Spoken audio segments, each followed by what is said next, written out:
Hello बच्चों।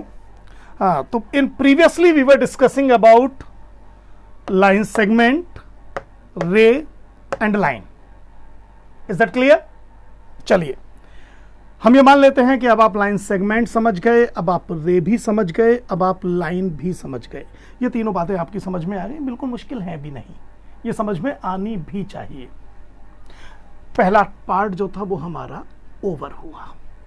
Now let we discuss about the term collinear and non-collinear point। इसको हम मिटा रहे हैं। चलिए पहले समझते हैं कि collinear point क्या होते हैं, फिर समझेंगे नॉन कॉलिनियर पॉइंट क्या है। मान लीजिए मेरे पास 3 पॉइंट हैं, A, another is B, and next one is suppose C, and all 3 points lie on a line A, B, C, all 3 points lie on the same line. Correct? Then I say A, B and C are collinear point. तब ये क्या कहलाएंगे? They are called collinear points. 3 कम से कम लेने हैं, ये ध्यान रखिएगा। 2 पॉइंट तो आप कभी भी लेंगे, दे आर ऑलवेज कॉलिनियर, क्योंकि 2 पॉइंट से होकर के तो हमेशा ही लाइन ड्रॉ हो जाती है। तो हमें यहां कम से कम 3 पॉइंट लेने हैं, एटलीस्ट 3 पॉइंट ऐसे होने चाहिए जिनसे होकर के सेम लाइन पास हो जाए। तो ये तीनों पॉइंट कहलाएंगे कॉलिनियर पॉइंट। लेकिन अगर मेरे पास 3 पॉइंट इस तरीके से हैं, X, Y and Z. X Y से होकर के लाइन पास हो सकती है, नो डाउट। वाई जेड से होकर के भी लाइन पास हो सकती है, नो डाउट। एक्स जेड से भी होकर के लाइन पास हो सकती है, ओके। लेकिन ऐसी कोई लाइन नहीं है जो एक्स वाई जेड से होकर के पास होती हो। Correct? So X Y and Z simultaneously do not lie on the same line. Correct? अगर ऐसा है तो x, y and z are called non-collinear points। ठीक है? तो सिंपल वे में हमारी समझ में क्या बात आई कि if we have 3 points, those lie on the same line or line segment, then they are said to be collinear points. Otherwise, they are called non-collinear point. Simple. Correct? Now let me come to the third term, angles. What is the basic concept of angles actually? Angles are formed when 2 rays arises from the same point, same origin. Suppose I have a point and 2 rays are moving, OA and OB. Then the inclination between them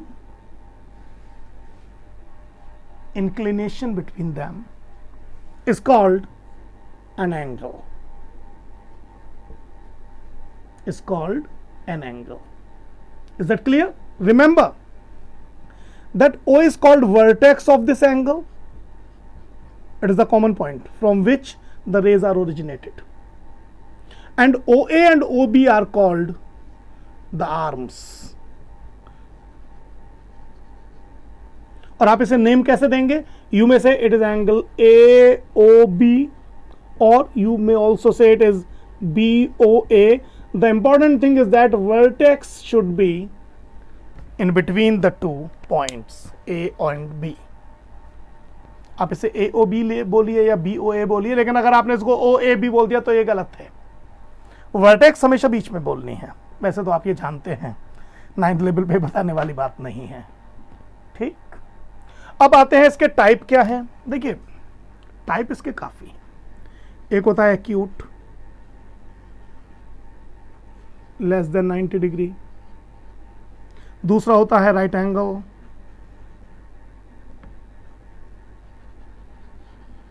equal to 90 degree. तीसरा होता है obtuse angle greater than 90 degree. अच्छा, यहाँ पर मैं ये मान के चल रहा हूँ, देखो एक बात ध्यान रखना कि 180 को क्रॉस नहीं कर रहा हूँ मैं। आप चाहें तो ज़्यादा ये भी कह सकते हैं लेस देन 180 डिग्री, है ना। Obtuse angle greater than 90 degree होते हैं, but 180 degree is always greater than obtuse angle, ठीक। हाँ, इसी तरह से मैं नेगेटिव एंगल की भी बात नहीं कर रहा हूँ। जब मैं कहता हूँ acute angles are less than 90 degree, I am not talking about negative angles, I am only talking about zero angle. तो एंगल ही नहीं होता। हाँ, क्लियर। तो 90 से छोटे हों वो एक्यूट एंगल है, लेकिन एंगल हों। Right angle is exactly of 90 degree, और ऑब्ट्यूज एंगल वो होते हैं जो 90 से बड़े होते हैं, 180 से छोटे होते हैं डिग्री से। ये डिग्री में ले रहा हूं मैं मेजरमेंट। एंगल का ना एक यूनिट रेडियन भी होती है, ठीक, एक यूनिट होती है रेडियन। कैसे निकालते हैं? आप एक सर्कल बनाइए, उसकी कोई भी एक रेडियस आर कंसीडर कर लीजिए।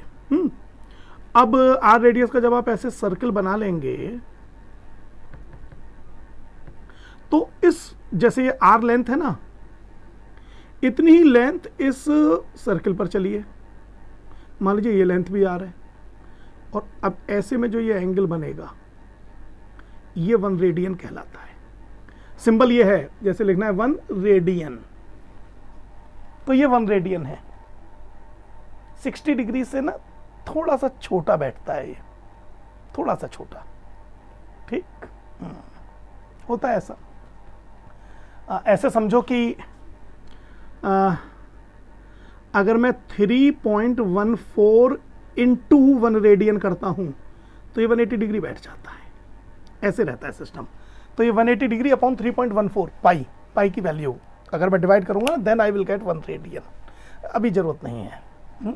खैर, तो आप इसके टाइप समझ गए एंगल्स के। आपको समझ में आ गया कि एंगल क्या चीज है, इंक्लिनेशन है। ये तभी फॉर्म होते हैं जब एक पर्टिकुलर कॉमन पॉइंट से 2 रेज ओरिजिनेट करती हैं, ठीक। और ये एक्यूट हो सकते हैं, राइट हो सकते हैं, ऑब्ट्यूज हो सकते हैं। और मैं बहुत अच्छी तरीके से जानता हूं कि ये सब बातें आपको पहले से पता हैं। यहां से अब थोड़ी थोड़ी नई चीजें आनी शुरू होंगी, या नए तरीके से आनी शुरू होंगी। चलिए देखते हैं अब आगे क्या है। आगे है अब complementary and supplementary angle. 2 angles x and y are said to be complementary of each other if x plus y is equal to 90 degree।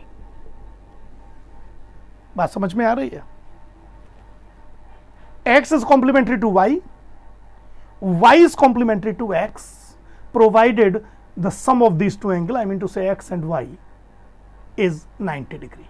अब मतलब समझो, मान लीजिए मैंने एक एंगल कहा, मैंने कहा कि x है 20 degree, find its complementary, complementary of x निकालिए।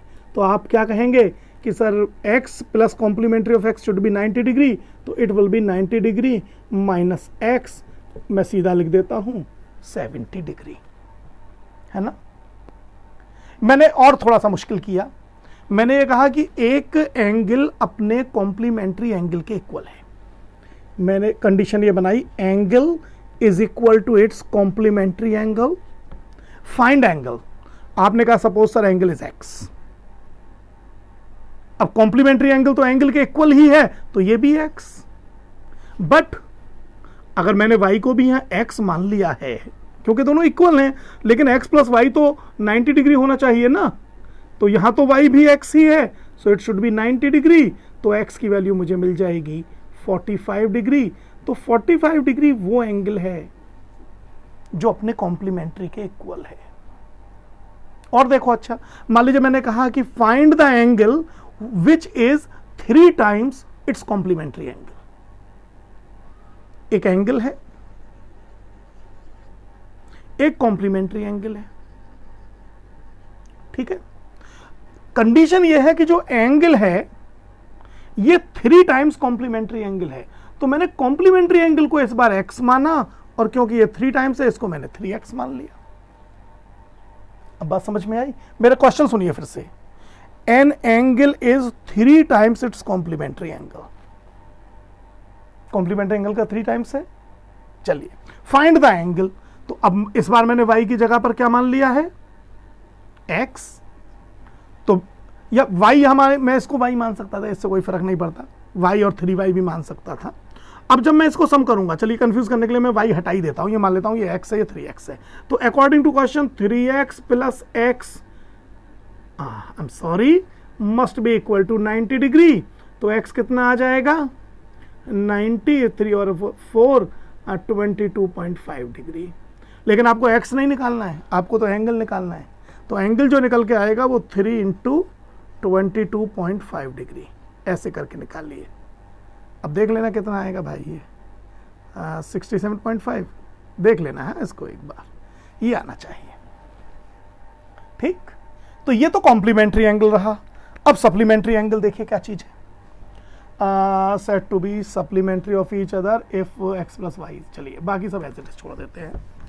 चलिए देखिए सप्लीमेंट्री में क्या है, two angles x and y are set to be supplementary to each other if x plus y is 180 degree.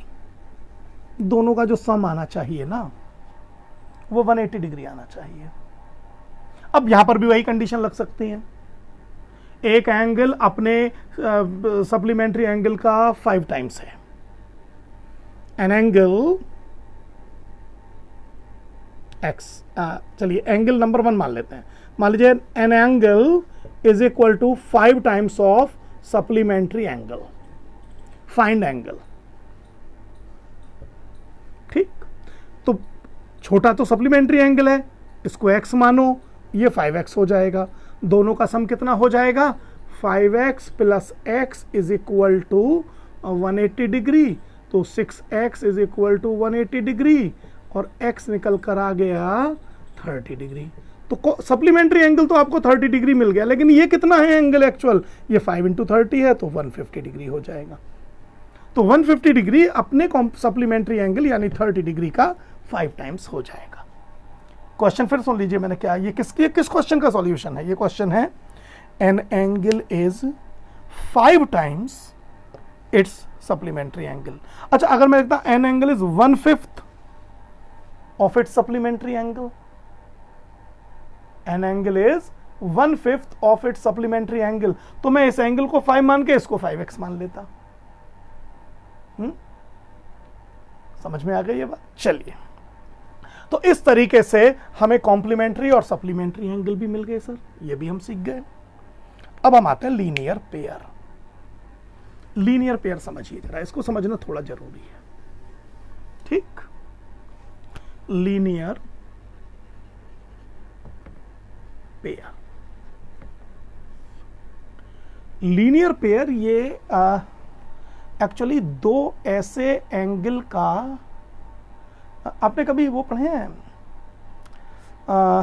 Adjacent angles, adjacent angles, इनकी एक arm common होती है। एडजेसेंट एंगल जो होते हैं इनकी एक आर्म कॉमन होती है, और जो कॉमन आर्म होती है वो बाकी जो 2 आर्म हैं दोनों एंगल की, उसका इन बिटवीन होती है। जैसे मैं समझाता हूं आपको, मान लीजिए मुझे पहले एडजेसेंट एंगल समझना है। मैंने इस तरीके से एक स्ट्रक्चर बना दिया, मैंने लिखा ए ओ बी सी, और मैं जानना चाहता हूं which is linear pair here. Important बातें क्या है यहां पर, वर्टेक्स कॉमन है, तो पहली कंडीशन आएगी लीनियर। अभी मैं लीनियर वर्ड यूज नहीं कर रहा हूं अभी, ठीक है, अभी ये मान लीजिए मैंने लीनियर वर्ड मैंने अभी यहाँ यूज नहीं किया है, मैं केवल ऐसे 2 एंगल बना रहा हूं जिनकी वर्टेक्स कॉमन है। अभी ये लीनियर नहीं है। ठीक, एक एंगल ये है, एक एंगल ये है, मतलब angle A O B and angle C O B, इन्हें देखिए, A O B and C O B, इन दोनों ही एंगल की एक आर्म ये ओ बी है। Observing, it is a common arm. ये जो कॉमन आर्म है ये जो रिमेनिंग दो आर्म है, इसकी ये आर्म और इसकी ये आर्म, इनके बीच में है। समझ रहे हैं आप ये बात? ये जो कॉमन आर्म OB है, ये बीच में है OA और OC के। मुझसे मान लीजिए कोई कहता है कि सर क्या इन दोनों एंगल को भी हम एडजेसेंट एंगल बोल सकते हैं? Angle AOC and angle BOC, यानी angle AOC and angle BOC। अगर आप ध्यान से देखें तो AOC और BOC में जो कॉमन आर्म है वो OC है, ठीक है? AOC and BOC, common arm is OC। लेकिन क्या जो कॉमन आर्म OC है वो नॉन कॉमन आर्म के बीच में है? आंसर है नहीं सर, ये तो कॉर्नर साइड में है। अगर ऐसा है तो ये लीनियर पेयर नहीं बनाएंगे, ये एडजेसेंट एंगल भी नहीं बनेंगे हमारे लिए फिलहाल। तो दो कंडीशन हमें ध्यान देनी है। पहला कि जो दो एंगल हैं उनकी वर्टेक्स कॉमन होनी चाहिए, ठीक, वो तो यहां पर भी थी। लेकिन दूसरी इंपॉर्टेंट बात कि जो कॉमन आर्म है वो नॉन कॉमन आर्म्स के बीच में होनी चाहिए। अगर ऐसा है तो हमें पेयर ऑफ एंगल्स मिलेंगे। ये पेयर ऑफ एंगल्स हैं। लेकिन लीनियर पेयर कब बनेगा? अब लीनियर पेयर समझिए, क्योंकि ये हमारे ज्यादा काम की चीज नहीं है। अब लीनियर पेयर में ये हमें बेसिकली समझना है।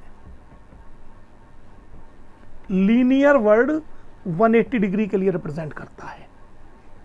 मान लीजिए दो एंगल ऐसे हैं जो पेयर भी बना रहे हैं, पेयर ऑफ एंगल हैं, लेकिन उन दोनों का सम 180 डिग्री है। जैसे मैं समझाता हूं, मान लीजिए मैंने एक एंगल ये बनाया, एंगल है AOB।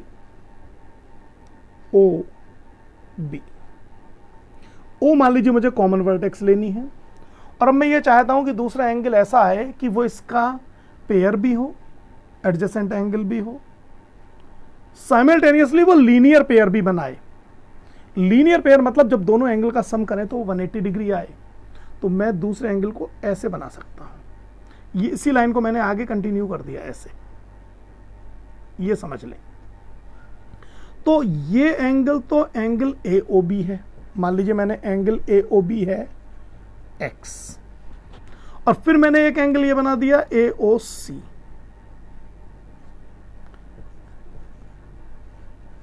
अगर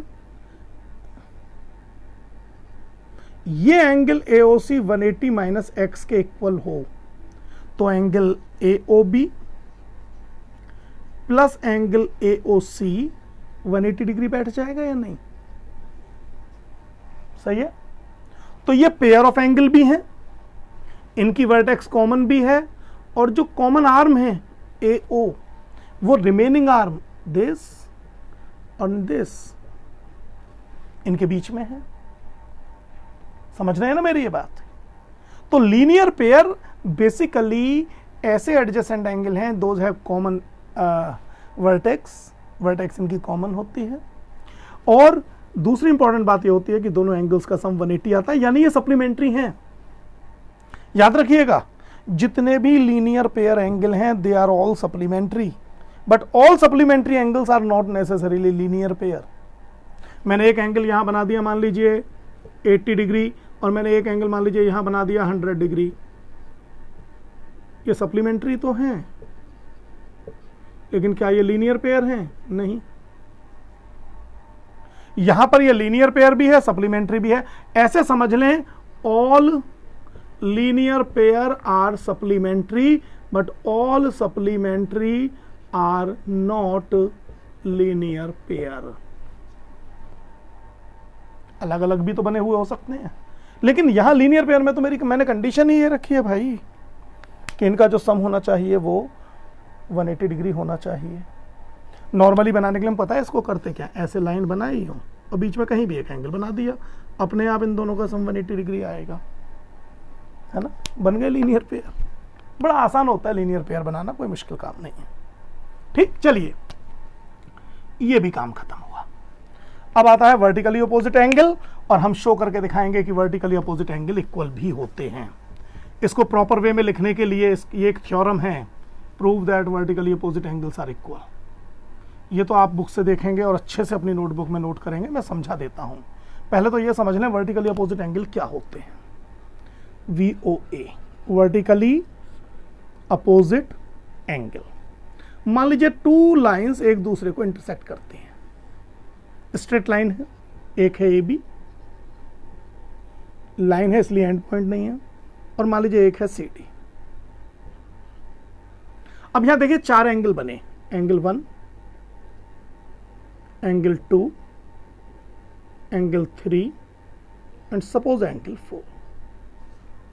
यहां पे जो एंगल 1 एंड एंगल 3 है, या कह लीजिए एंगल 2 और एंड करते हैं, एंगल 4 हैं, ये कहलाते हैं वर्टिकली अपोजिट एंगल।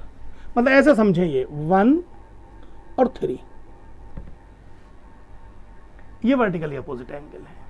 ऐसे 2 एंड 4 ये वर्टिकली अपोजिट एंगल है। बड़ा क्लियर है, सामने दिखाई देना चाहिए, है ना। अब मुझे प्रूव क्या करना है, मुझे प्रूव करके दिखाना है कि 1 और 3 इक्वल हैं या 2 और 4 इक्वल हैं। चलो मैं 1 और 3 लेके दिखाता हूं। अब समझो 1 और 3 को मैं कैसे इक्वल करूंगा। अच्छा ये बताइए, what will be the value of angle 1 plus angle 2, ये बताओ जरा। ये 1 और ये 2, इज इट 180 डिग्री और नॉट? भाई ये लीनियर पेयर हैं दोनों, 1 और 2, क्योंकि CD is a line, correct. अच्छा अब जरा 2 और 3 लेके देखो, AB is also a line, so what is angle 3 and angle 2? आप कहेंगे सर ये भी 180 डिग्री, सब्ट्रैक्ट करो जरा दोनों को, तो यहां तो मिलेगा एंगल 1 माइनस एंगल 3। अच्छा 2 कैंसिल हो जाएंगे और ये भी कैंसिल हो जाएंगे, तो 0। 3 को मैं बार बार B लिख रहा हूं, ठीक है। So angle 1 minus angle 3 is 0, तो क्या मिला इससे, angle 1 is equal to angle 3। सही है। 2 मैंने दोनों में कॉमन लिया, है ना, 1 2 3 2। अब भाई 1 प्लस, वैसे देखो यहीं से दिखाई दे रहा है कि 2 में आप 1 को जोड़ो तब भी 180 डिग्री, 2 में 3 को जोड़ो तो भी 180 डिग्री, तो 1 और 3 को इक्वल होना चाहिए। अब मान लीजिए आपको 2 और 4 दिखाना है, तो 2 में 1 को जोड़ो या 4 में 1 को जोड़ो, दोनों बार 180 डिग्री आएगा। So easily you can say कि वर्टिकली अपोजिट एंगल क्या होते हैं और वर्टिकली अपोजिट एंगल इक्वल भी होते हैं। अब जो हमारा नेक्स्ट वीडियो होगा, हम आपको आज या कल एक असाइनमेंट डालेंगे। उस असाइनमेंट में से कुछ जो मेन प्रॉब्लम है उनको हम सॉल्व करेंगे यूजिंग अ वीडियो। ऐसे एक वीडियो बनाएंगे। अगर उस वीडियो में कहीं भी आपको कोई दिक्कत आए, आप उस समय का टाइम नोट कर लीजिएगा, पहले पूरा वीडियो देख लीजिएगा, फिर टाइम नोट करके मुझे व्हाट्सएप कीजिएगा कि सर इस जगह पर हमें दिक्कत है, फिर वो क्वेरी आपकी सॉल्व की जाएगी। ठीक है, अभी के लिए फ़िलहाल ऑल द बेस्ट।